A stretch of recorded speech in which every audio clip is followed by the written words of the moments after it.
আমি দেখছি ও দাইডো বইয়া হে সিল্লার তো আমি বলছি অত রাত সময় সিল্লাই রাখলে মানুষ ফজর তো ঘুমাইতো তে যা তুই গরো হামাইয়া ঘুমা গিয়া হয় তুমি আগে হামা তুমি এখানে বারোই আইছো ও আমি হয়েছি বলে না রে বাবা আমি বারোই আইছি না তুই ঘুমাইলে আমি ঘুমাই ও আমার অন্তনে টাইনে অন লইয়া ইয়া অন ঘুম পাতাইয়া হয় তোমারে দুয়ার বান্ধিলি হইয়া পারা দুয়ারে বান্ধিলিছে আমি একবার হয়েছি তুই খসাই গরম ঘুমাই যাবি নি হয় হয় আমি বাথরুম তো নাই আমি ঘুমাই যাব। সুনামগঞ্জে বাস সিএনজি মুখোমুখি সংঘর্ষে জনপ্রিয় বাউল শিল্পী ও গীতিকার পাগল এক্সপ্রেসের মতিউর রহমান হাসান নিহত হয়েছেন।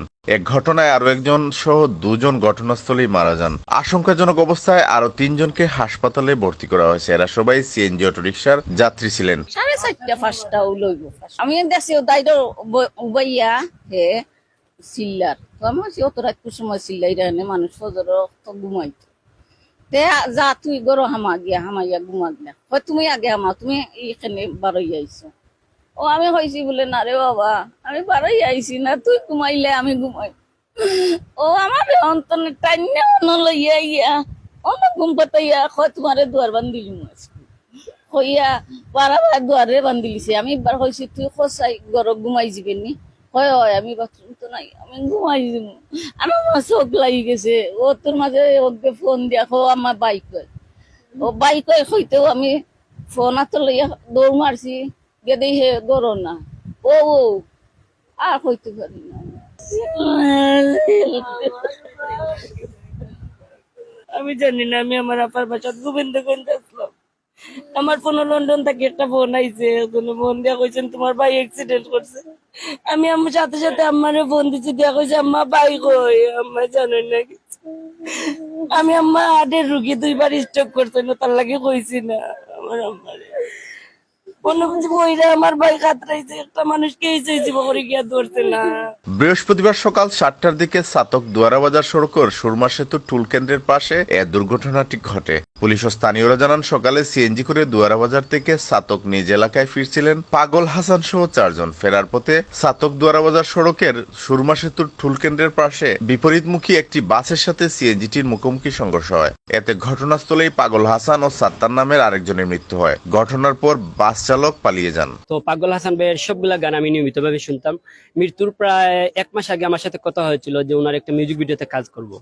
আর তারপরে তিনি বললেন যে আমি ঢাকাতে আছি, ডিপজলের কয়েকটি ছবিতে আমি অভিনয় করছি। আর একটা গান আমাকে পাঠিয়েছিলেন, আসমানে জায়নারে বন্ধু ধরতে পারবো না। এই গানটি দেখলাম যে ডিপজল লিপসিং করেছে, সেটা একটা চলচ্চিত্রতে রিলিজ হয়ে গেছে অলরেডি। তিনি তখন আমাকে বলেছিলেন যে 7টি ছবিতে আমি সাইন করেছি আর 3টা ছবি অলরেডি রিলিজ হয়ে গেছে, আমার গানগুলো ইউটিউবে আছে। উনি পাঠালেন, পরে আমি দেখেছি আসলে। তো এই যে ওনার চলে যাওয়াটা খুবই দুঃখ এবং মর্মাহত আমি, কারণ আমাদের সুনামগঞ্জ জেলার ছাতক থানার ভিতরে আমি মনে করি এরকম পাগল হাসান আর জন্ম নিবে কিনা আমি জানি না। এর আগে আমরা জানি যে চিত্রনায়ক সালমান শাহ খুবই কম সময়ে তিনি চলচ্চিত্রে এসে সুপারহিট হয়ে মারা গিয়েছিলেন।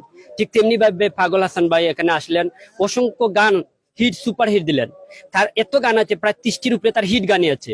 সেই গানের জন্য তিনি কালজয়ী হয়ে আজীবন অমর হয়ে থাকবেন আমার বিশ্বাস। তো যে প্রকৃত শিল্পী তাই তো একজন বাউল শিল্পী আসলা, তাই সবসময় তাইনের গানে দিয়ে ফোকাস দিচ্ছেন, কোনোদিন ইগর লইয়া তাইনের আফসোস আসিল না বা আক্ষেপ আসিল না। আর ইগরটাও তাইনের কাছে মনে হয়েছে যে বিলাসবহুল ভবনের চেয়ে আরো শান্তিদায়ক বুঝছেন। অনেকদিন হয়ে গেছে, বিগত 4-5 বছর ধরে একসাথে গান গাওয়া, মিউজিক ভিডিও আছে আমাদের। যে এই জীবন খাতা যে গানটা ইতিমধ্যে সবাই জানে, সবার কাছে গানটা পরিচিত। দুর্ঘটনায় বিষয়টি নিশ্চিত করেন ছাতক থানার ওসি মোহাম্মদ শাহ আলম ও ফায়ার সার্ভিস এবং সিভিল ডিফেন্স ছাতক স্টেশন কর্মকর্তা জালাল আহমেদ। উল্লেখ্য, আসমানের যাইওনারে বন্ধু, জীবন খাতায় আমি এক পাপিষ্ট বন্ধা, রেলগাড়ির ইঞ্জিন সহ অসংখ্য জনপ্রিয় গান গেয়েছেন মতিউর রহমান হাসান। সবার কাছে তিনি পাগল হাসান নামেই পরিচিত ও জনপ্রিয় ছিলেন। সান্ত্বনা দিবার মতো তো এরকম ভাষা আমার নাই। এটাই আমি আল্লাহর কাছে চাইতেছি, আল্লাহ যেন তাকে জান্নাতবাসী করে। না, আমার সাথে তার পারিবারিক সম্পর্ক। আমাকে প্রথমে সে চেয়ারম্যান সাহেব ডাকতো, তো আমি একদিন লজ্জা দিয়েছিলাম, আমি তো তোমার চাচা হই। সেই থেকে আমার চাচা ডাকতো। এবং তার আসলে বলতে কি, আমরা মুসলমান হইলো, তার তো অর্থবহ যে গানটা বিশ্বে যে প্রশংসিত হয়েছে, এটা নিয়ে আমরা অনেকে পারিবারিক ভাবে আলাপ আলোচনা করি। যে গানটা দিয়ে সে ভাইরাল হয়েছে, পৃথিবীর মানুষ যাকে তাকে চিনছে, বাংলা ভাষাভাষী মানুষ। তার গানের অর্থগুলো আমরা গবেষণা করছি এবং আমরা গবেষণা করতেছে মানুষ। অত্যন্ত এই যে আমাদের একটা গ্রামে ছেলে এইভাবে এই পৃথিবীতে সে সুনাম অর্জন করেছে, আমাদের সুনাম বয়ে নিয়ে আসছে, ছাতক তথা সিলেট বিভাগের সুনাম নিয়ে আসছে। পাগল হাসান নামে সবাই তারা চিনে। তার চেহারাও সুন্দর, চুল চেহারা, এটা দর্শনীয় মানুষ, তাকে দেখলেই মানুষের আবার দেখার ইচ্ছা জাগে। হঠাৎ করে ভোরবেলা আমরা খবর পাইলাম যে সড়ক দুর্ঘটনায় বঙ্গবন্ধু সড়কের পাশে আমাদের নতুন ব্রিজ যে হয়েছে, সুরমা ব্রিজের থেকে এই কাজটা দুর্ঘটনাটা ঘটছে শুনে আসলাম। আসলে তার মাও এটা কষ্টের জীবন। ওনার ছোট মেয়ের নাম হচ্ছে জাকিয়ারে 3 মাসের রেখে মারা গেছেন। জাকিয়ার বর্তমান বয়স 2টা বাচ্চা আছে, কম হইলে 25-26 বছর বয়স হবে। এই মহিলা কোথাও বিয়ে বসেন নাই, এই এতিম বাচ্চারে নিয়ে এগুলারে লালন পালন করেছেন। আজকে এতিম মানে আঘাতের উপরে আরেকটা আঘাত হচ্ছে। যেহেতু আল্লাহর ইচ্ছা, আমরা তো কিছু বলতে পারি না, আল্লাহর ইচ্ছা আমরা মানতে হবে। এখন এই প্রার্থনা ছাড়া আর কোনো প্রার্থনা নাই। গান পৃথিবীতে আছে, হাসানের চেয়ে আরো ভালো ভালো সুরের মানুষ আছে, কিন্তু তার গানের যে কথাগুলো আপনারা বাক করে, প্রতিটা বাক্যকে বাক করে আপনারা শুনবেন, বিবেচনায় নিবেন। তার যে আকাশে যাইও না, মানে এর অর্থ কি?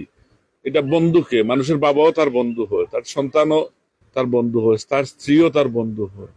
তার বন্ধুকে রাসূলের সাথে বন্ধুত্ব গড়ে তুলতে হবে। ইমানি দায়িত্ব হচ্ছে রাসূলের সাথে আমাদের হৃদয়ের সম্পর্ক করতে হবে। তার যে গানের অর্থগুলা আসলে বিশ্বের মানুষ কিন্তু তার কথাগুলোরে নিচ্ছে। সুর অনেকেই দিতে পারেন, কিন্তু পাগল হাসানের যে কণ্ঠে যে গানটা বলা হয়েছে সেটা হচ্ছে বিষয়।